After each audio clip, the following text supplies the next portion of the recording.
یادم میاد که 3 سال پیش اومدیم توی این خونه. به همون 10 روز فرصت داده بودن که اینجا رو تعمیر بکنیم، بریم زندگی بکنیم. با ویکا، نگین جون، فرزاد جون اومدیم خیلی سریع خوابگاه رو ریمونت کردیم، در دیوارش رو کاغذ دیواری کردیم همینجوری که میبینید. سقفش رو با فرزاد جون زحمت کشید اومد کمکم از این یولانیتا زدیم. داداش بخیر، چقدر زمان زود میگذره،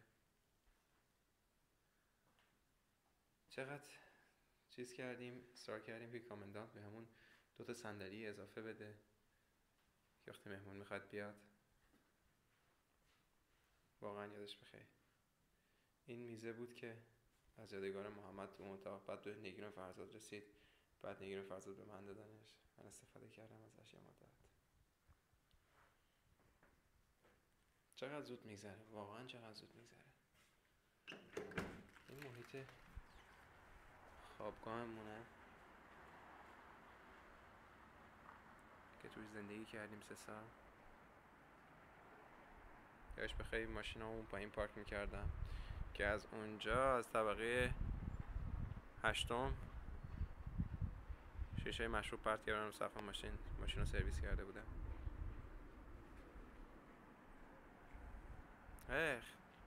عمر ما سره میره.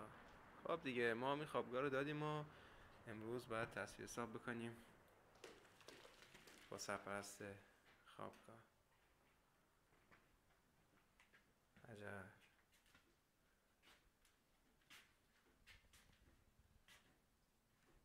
حمامم بود و اینجا آشپزخونه همون بود. واقعا یادش بخیر.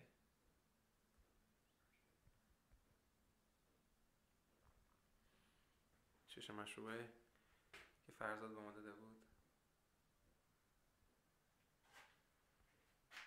پلوپزی که نبردیم با خودمون گذاشتیمش اینجا بمونه.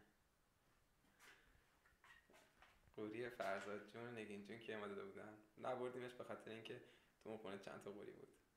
فرزاد جون ناراحت نشه.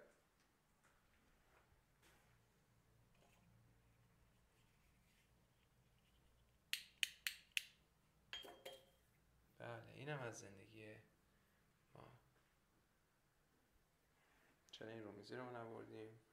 نمیدونم، شاید ویکا یادش رفته. من برمیدارم این رومیزی رو.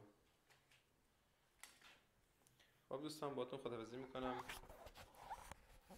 به امید دیدار. اینم از آستانه.